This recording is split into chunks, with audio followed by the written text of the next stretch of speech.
Happy Monday, History 340. I hope you're well. I hope you had a good weekend, Passover, Easter, or just a good weekend. So this is week 12, and today I'm going to give a little bit of a shorter talk because the topic for this week will naturally bleed over into the topic for next week.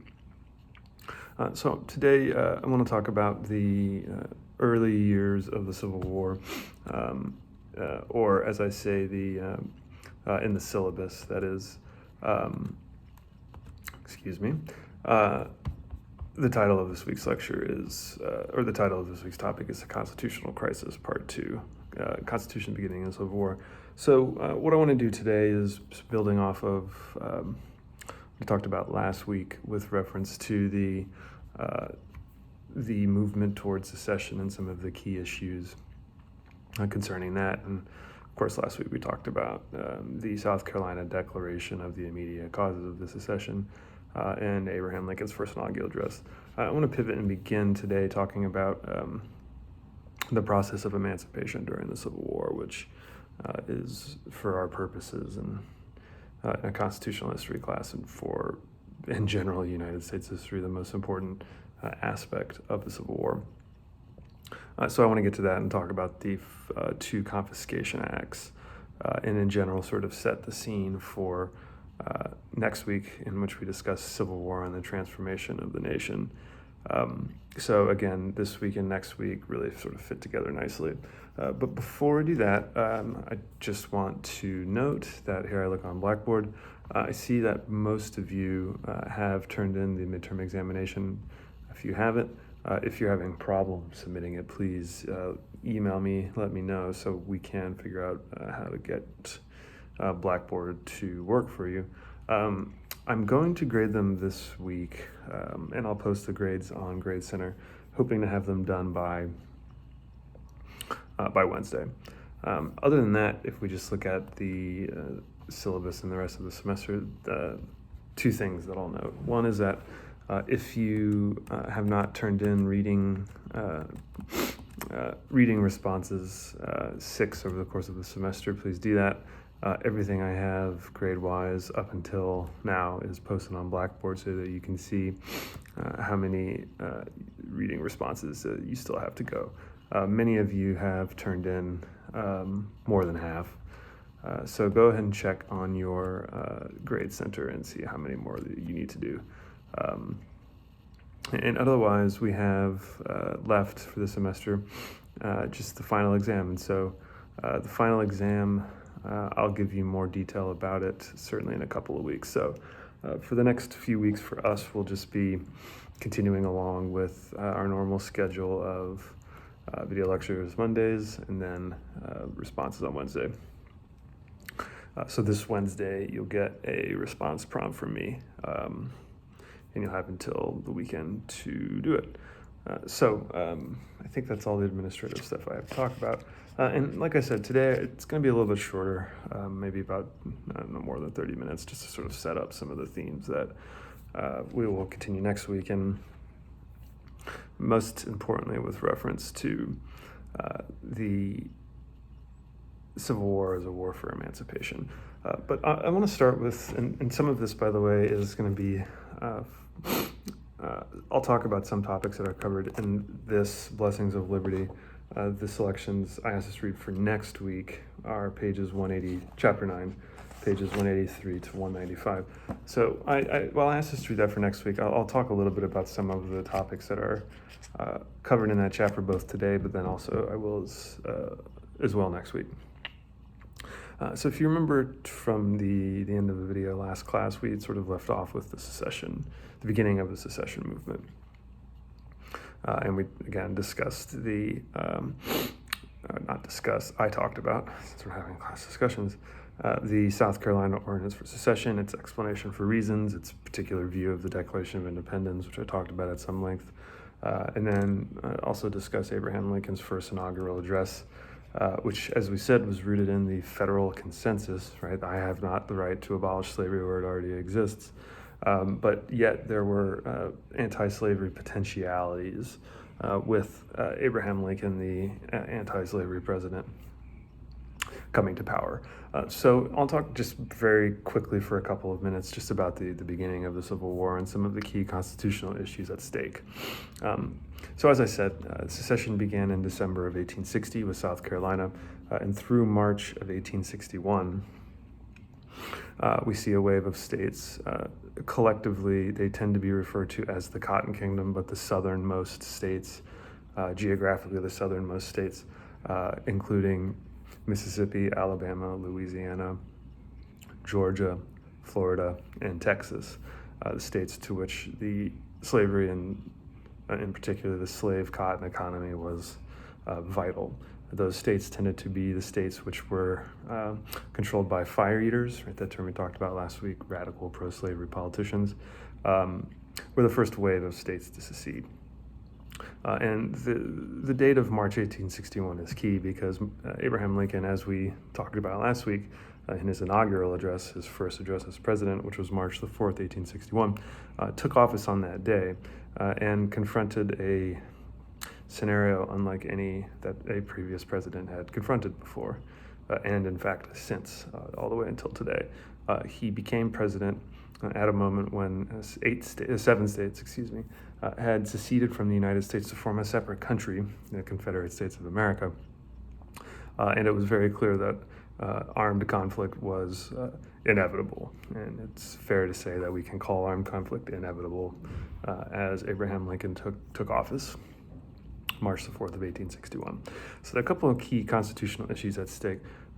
One set of constitutional issues having to do with the legality of secession, and the other having to do with the issue of slavery. So I'll talk first about the legality of secession because initially, on the part of the general northern public, there was some confusion about the constitutionality of whether or not the states which left the United States to form the Confederacy had done so with a sound legal basis. And then second of all, what it meant from the perspective of constitutional law that they had actually left to form their own country.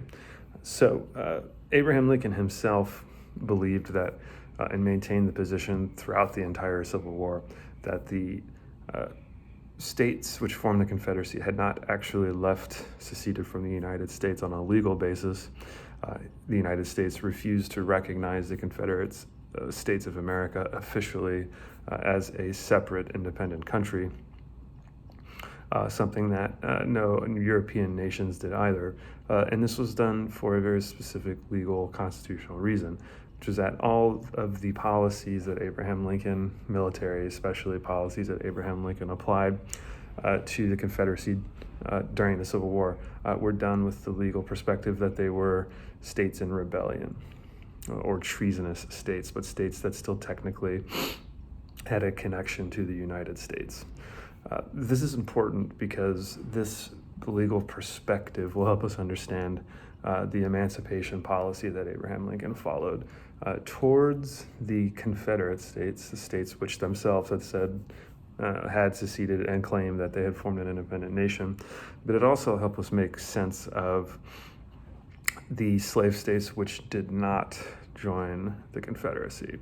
And that's something that's going to be very important today, but it'll be much more important in our discussion for next week. And there's somewhat of, I think, sometimes a common misconception about, just in terms of the general public, about the Civil War, which is that not all the slave states joined the Confederacy. Most of them did, but technically 4 slave states never officially seceded and joined the Confederacy. Those states, in order of significance, is text message, Kentucky and Missouri, 2 so-called, these are upper South states, so slave states that were geographically farthest on the North American continent to the north. Also 2 states, Kentucky and Missouri, which bordered Union states, states meaning free states that remained in the United States. The other 2 states of less significance, but still important in the legal history of the Civil War were Maryland and Delaware. And the reason those states did not join the Confederacy varied state by state. In Kentucky and in Missouri, that's because there was a large, ultimately significant difference of opinion amongst the slaveholding politicians within those states, Kentucky and Missouri, about whether or not it was wise to join the Confederacy. There were a significant number of slaveholders, but also non-slaveholders, white slaveholders, white non-slaveholders in Kentucky and Missouri who believed that seceding to join the Confederacy was in fact a bad idea, that they should remain within the Union, within the United States, if their goal was to protect slavery. On the other hand, there were pro-slavery, so-called fire eaters, but slaveholders and non-slaveholders as well, in both of those states who wanted to join the Confederacy. So what happened in those two states was in fact civil wars within the Civil War. Slaveholders and non-slaveholders fighting for control of Kentucky and Missouri. The both Union Army, with Abraham Lincoln, of course, as the commander-in-chief, the president, and the Confederate Army joined these civil wars within civil wars. So those states, Kentucky and Missouri, in fact saw quite a lot of fighting within them during the war. But for the purpose of understanding the process of emancipation, it's important to note that they actually did not join the Confederacy. In Maryland and in Delaware, the reason those states did not join the Confederacy is because the Union Army, in fact, invaded them almost immediately after the formal beginning of the war in April of 1861 and prevented them from doing so. So those two states never officially joined the Confederacy, again, in addition to Kentucky and Missouri. And that's important, and this is foreshadowing to next week, so I don't want to talk about this in too much detail here, but this is important because the emancipation policies that would be applied to the Confederate states, states which had declared their secession and joined the Confederacy, could be dealt with differently with reference to the question of emancipation than the states which did not join the Confederacy. And again, I'll get to that topic in much more detail next week when we talk about, most importantly, the Emancipation Proclamation. So with that understanding, the first years of the war, the war officially began in April of 1861, perhaps many of you know, at Fort Sumter in South Carolina. And by the summer of 1861, it had intensified quite rapidly. And in fact, it had intensified in a way that surprised many observers, both in the North, the Union, and in the Confederacy. There was an initial idea that it would be a relatively short-lived war, which turned out not to be true, and it certainly was an incredibly violent and bloody war, the war with caused the highest number of deaths and casualties in American history. So beginning in the summer of 1861, what we begin to see under the constitutional doctrine of the war powers, and this is something that's discussed on pages 184 and 85 of Blessings of Liberty, so you can get more detail there. But under the Constitution's doctrine of war powers, we see Abraham Lincoln as the president of the Union, and a Congress which was controlled by United States Congress, which was controlled by the Republicans, Abraham Lincoln's party, began to dramatically expand federal power, but especially the power of the legislative power of the Union and the executive power of the president, in order to more effectively fight the war against the Confederacy. And so from a just sort of broad perspective, and this is made clear again in Blessings of Liberty in the early sections of the chapter that I asked us to read for next week, from a broad perspective, that's an important takeaway of constitutional history during the Civil War. It's true of every war subsequently as well, World War I, World War II, Vietnam, all the way through till today, that in times of war, especially the legislative and executive branches find that their powers are significantly broadened. And war powers means that there are constitutional avenues, areas of authority that are open to presidents and the legislature in the emergency of prosecuting a war that are not available to them in peacetime. And so war powers are temporary. They are meant only to extend as long as the declared war itself extends, but they are always result in dramatic expansions of federal government intervention into American military, economic, and civil life. So a couple of points that are touched upon in Blessings of Liberty that I'm not going to talk too much about. You can read more about them in the textbook that don't have to do with slavery and emancipation are, for example, let me make sure I get my dates right. In 1861, the first full year of the war, we see, just to name a couple of examples, the United States Congress, get to the right page, the United States Congress passes, in 1862, the second year of the war, the Legal Tender Act, which established United States national currency. At the time, they were called greenbacks. But this is the first instance and lasting instance in which a national currency was created and backed by the national government. Before 1862, as the text explains, the United States did not have a singular national currency, but a quite confusing mixture of individual state banknotes, private banknotes. So there was no standardized currency. That's a major expansion of national government power, in part because that allows the national government, through the usage of the national currency, to control the money supply, which is a major expansion of federal power. Others that are mentioned, and just looking here at page 185 for your reference, the National Bank Act, 1862, which expanded the federal government's relationship with the private banking industry. This is related to the Legal Tender Act, which created the greenbacks, or national currency. Other acts, one that's not mentioned here in the text, but which is significant, is the passage in 1863 of the Homestead Act, HOMSTEAD,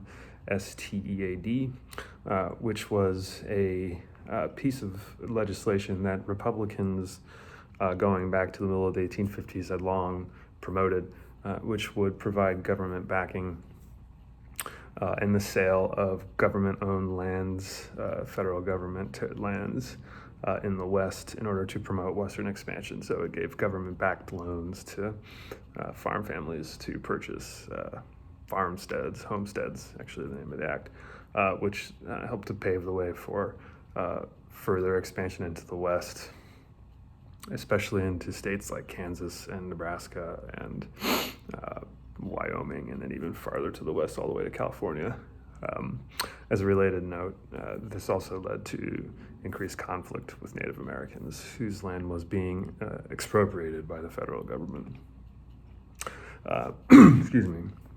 Another act related to land policy, but also higher education, and this is mentioned on page 185, the Morrill Act, which gave the states federal land to establish colleges. So the state college systems in much of these Western and Midwestern states, really any university that is blank state university, they all date back from this time period. So I'm just going to pick a random one, say the Kansas State University system, founded during the Civil War by this Morrill Act, which dramatically expanded higher education ultimately in the United States. So those are just a couple of examples of the expansion of federal government power. Again, all instances that were justified by the war powers provisions in the Constitution. But the most important area where we see constitutional powers dramatically expand is in the issue of emancipation during the war. So I'm going to spend the next 10 minutes sort of setting us up for next week, and then I will sign off. So as we discussed both last week but also the week before, there is no doubt that the reason the Civil War happened, the reason that the Confederate States seceded to form the Confederacy, the reason that Abraham Lincoln was elected as an anti-slavery president is because there was a long-standing systematic conflict, structural conflict, I should say, over slavery. So with that understanding in place, it was very clear from the very beginning of the war that from the perspective of Abraham Lincoln and the Union Party, in order to put down the rebellion of the Confederate States, slavery would need to somehow be undermined. The problem was that Abraham Lincoln and most of his fellow Republicans wanted to do so in a way that was as much as possible strictly legal and constitutional. Right? So that even though the Confederate States had seceded and formed a separate country, as I said, Abraham Lincoln and the Union viewed them not as an independent country but as rebellious states. Therefore, the question became, how could the Union, in the process of fighting to suppress the Confederate rebellion, undermine the institution of slavery, but do so in a constitutional way? And so what we see in the first 2 years of the war, 1861 and 1862, are sort of halting steps. Methods are tried in order to find the best policy solution to this question. So what became very clear as the war itself on the ground began to spread through first Virginia and then later other areas of the Confederacy, is that in instances where the Union Army, again, the Army of the North, began to mobilize into Confederate states, first Tennessee, what became immediately apparent is that as it did so, enslaved people began to run away seeking the protection of the Union Army, and most importantly, seeking freedom. And so the most first important takeaway from that is that enslaved people in the Confederate States were aware of the ongoing conflict between the North and the South, but more importantly, were aware of the fact that they stood the best chance to gain freedom not by staying where they were on plantations and in cities inside the Confederacy, but by seeking refuge by running away to the Union Army. So there was a sort of base of knowledge within the enslaved population that understood that. For the Union, for Abraham Lincoln and for Union Army generals in the field, the question became simply, what do we do with these people? These first hundreds, later thousands, and tens of thousands of slaves over the course of the war who run to the Union Army seeking freedom. What is their legal status? Should we, the Union Army, harbor them? Do we provide them for protection? What are we supposed to do? And so this forced Abraham Lincoln and the Republican Congress to begin articulating, coming up with emancipation policies. But again, remembering that they were crafting these policies with their constitutional legality in mind. So this gets us to the first Confiscation Act. And so I'll give you a second if you haven't pulled it up, but I put on Blackboard under the Content tab, I put a link to the Confiscation Acts from a website called House Divided, which is hosted by Dickinson University. It's the Freedmen and Southern Society Project. So take a second and go ahead, if you haven't already, and pull that up. I'll give you a minute to do that. I will take a sip of water while you do.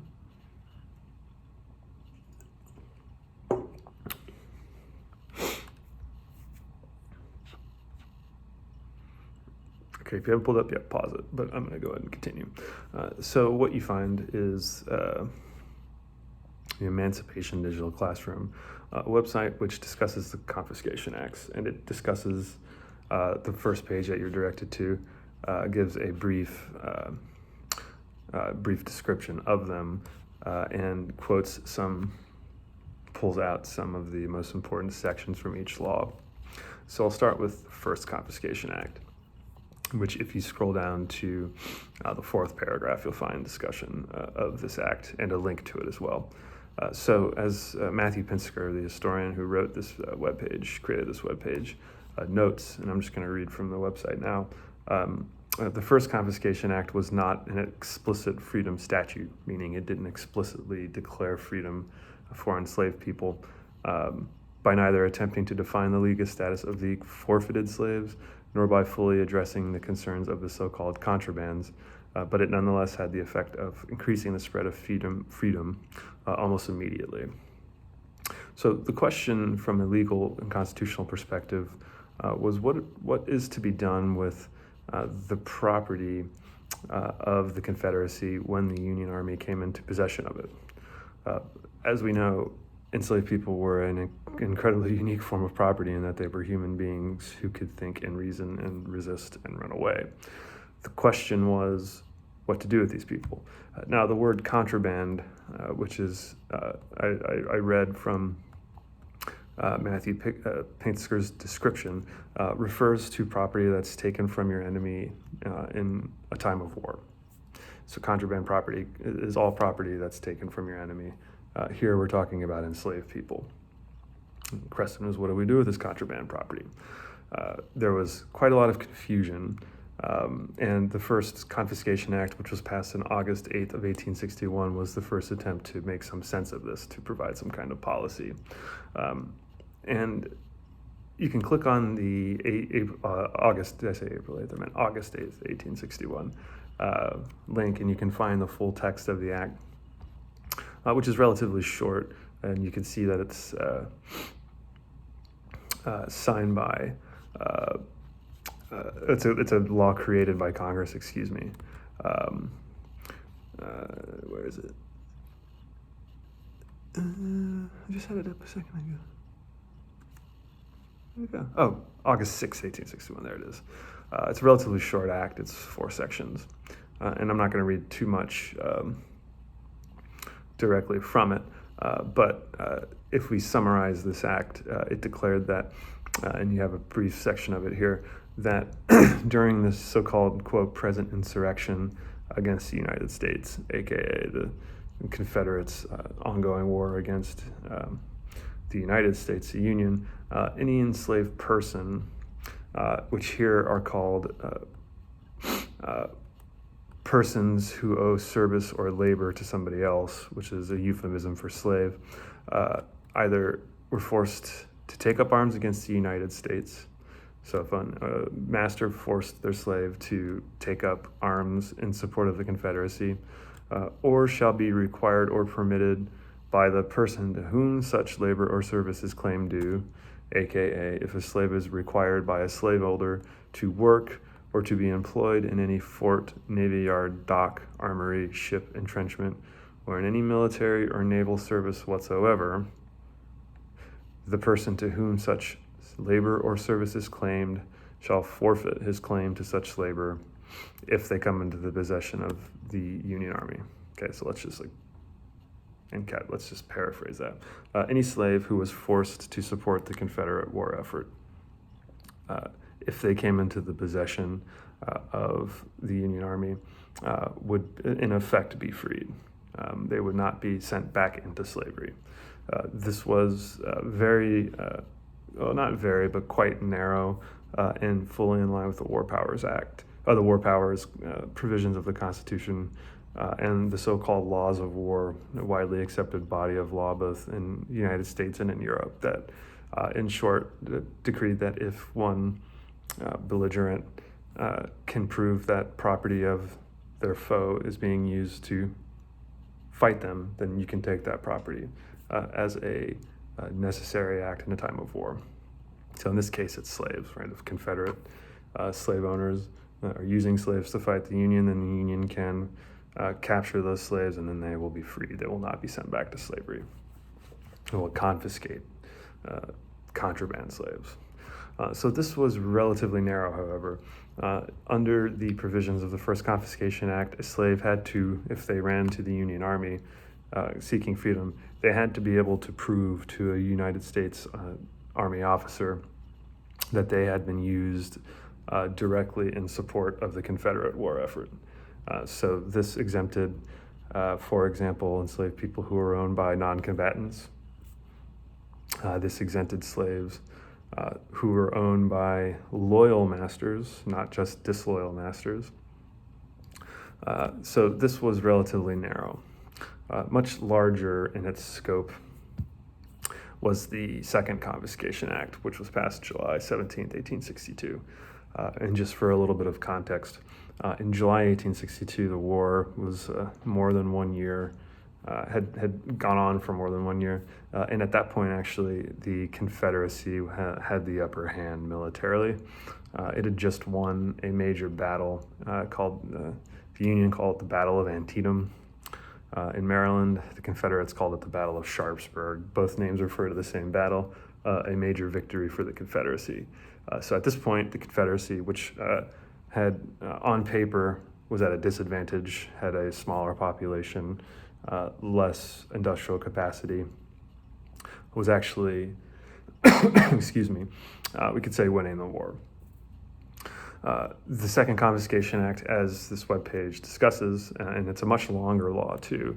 If you click on that July 17th, 1862, you can see that it's 14 sections, and Section 5 has multiple subsections. So it's a much longer law, was broader in scope in terms of its emancipatory power. And I'll just read from the section that's quoted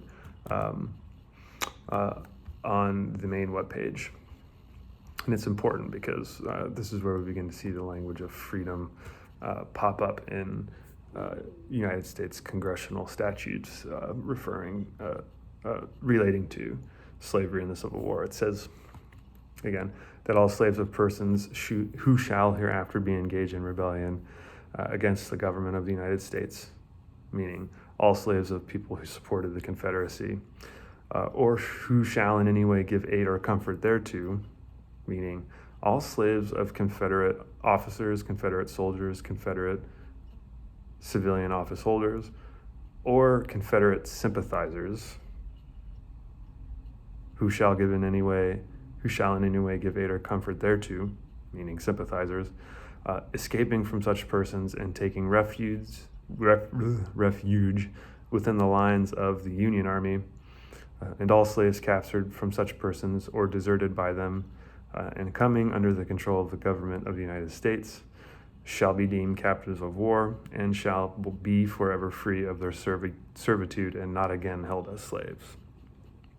That's a major expansion of emancipation policy, right? Again, saying that all slaves of Confederate soldiers, Confederate officers, Confederate politicians, Confederate government employees, either the national government of the Confederacy or the state governments of the states in the Confederacy, or slaves who belonged to anybody who sympathized or indirectly supported the Confederate cause, if they run away to the Union Army, if they are captured by the Union Army, shall be deemed captives of war and shall be forever free of their servitude. So a major expansion. The First Confiscation Act, narrow. The Second Confiscation Act, much more broad. So we're seeing a progressively more expansive emancipation policy that's beginning to emerge, by the summer of 1862. And all of this before the Emancipation Proclamation, in fact, was issued. So I'm going to stop there for today. It's about 34 minutes. And we're going to pick up with the Emancipation Proclamation next class, or next week. And I will, again, refer to pages 183 to 195 in Blessings of Liberty.